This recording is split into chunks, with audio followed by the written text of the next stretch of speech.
ಎಲ್ಲರಿಗೂ ದೀಪಾವಳಿ ಹಬ್ಬದ ಶುಭಾಶಯಗಳು.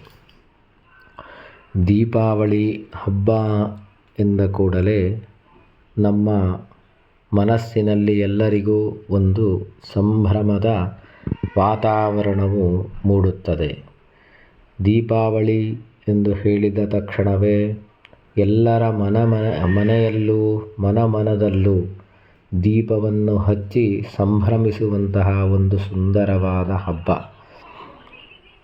ಪ್ರತಿ ಒಂದು ಹಬ್ಬದಲ್ಲೂ ಕೂಡ ನರಕ ಚತುರ್ದಶಿಯಂದು ನರಕದ ಭೀತಿಯಿಂದ ಪಾರಾಗುವ ಬಯಕೆಯಿಂದಾಗಿ ಮುಂಜಾನೆಗೆ ತೈಲಾಭ್ಯಂಜನವನ್ನು ಮಾಡಿ ಹಬ್ಬಗಳಿಗೆ ಬೇಕಾದಂತಹ ಎಲ್ಲ ರೀತಿಯ ಪರಿಕರಗಳನ್ನು ಒದಗಿಸುವುದು ಒಂದು ಸಂಭ್ರಮದ ಆಚರಣೆ.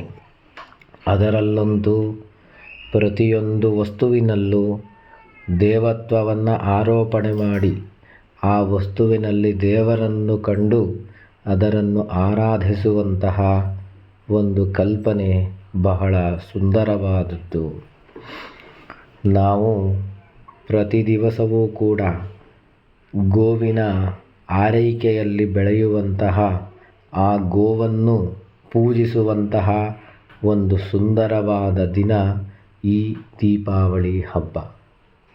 ಹಾಗೆಯೇ ಪಿತೃಗಳು ನಮ್ಮನ್ನು ಹರಸುವ ಒಂದು ದೃಷ್ಟಿಯಿಂದ ನಮ್ಮ ಲೋಕಕ್ಕೆ ಬಂದು ಮರಳಿ ಹೋಗುವ ಕ್ಷಣದಲ್ಲಿ ನಾವು ಪ್ರತಿಯೊಬ್ಬರೂ ಉಲ್ಕಾಹಸ್ತರಾಗಿ ನಮ್ಮ ಜಾಗಗಳಲ್ಲಿ ದೊಂದಿಯನ್ನು ಹಚ್ಚಿ ಅವರ ಕಳಿಸುವಿಕೆಗೆ ದಾರಿಯನ್ನು ಮಾಡಿಕೊಡುವಂತಹ ಒಂದು ಸುಂದರವಾದ ಕಲ್ಪನೆಯ ಈ ದೀಪಾವಳಿ ಹಬ್ಬ.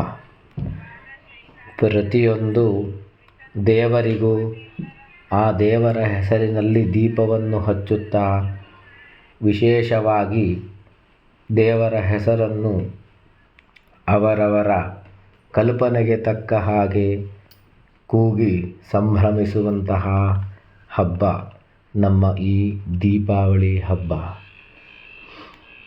ಕಿಂಜ್ಯೋತಿಸ್ತವ ಭಾನುಮಾನಹನಿಮೇ ರಾತ್ರೌ ಪ್ರದೀಪಾದಿಕಂ ಸ್ಯಾದೇವಂ ರವಿದೀಪ ದರ್ಶನವಿಧೌ ಕಿಂ ಜ್ಯೋತಿರಾಖ್ಯಾಹಿ ಮೇ ಚಕ್ಷುಸ್ತಸ್ಯ ನಿಮೀಲನಾದಿಸಮಯೇ ಕಿಂ ಧೀರ್ಧಿಯೋ ದರ್ಶನೆ ಕಿಂ ತತ್ರಾಹಮತೋ ಭವಾನ್ ಪರಮಕಂ ಜ್ಯೋತಿಸ್ತದಸ್ಮಿ ಪ್ರಭೋ. ಈ ದೀಪಾವಳಿಯ ಹಬ್ಬದಲ್ಲಿ ನಾವು ಬೇಕಾಗುವಂತಹ ಎಲ್ಲ ಪರಿಕರಗಳನ್ನು ಒಟ್ಟು ಮಾಡುವಂತಹ ಒಂದು ಸಂಭ್ರಮ ಹೇಳತೀರದು.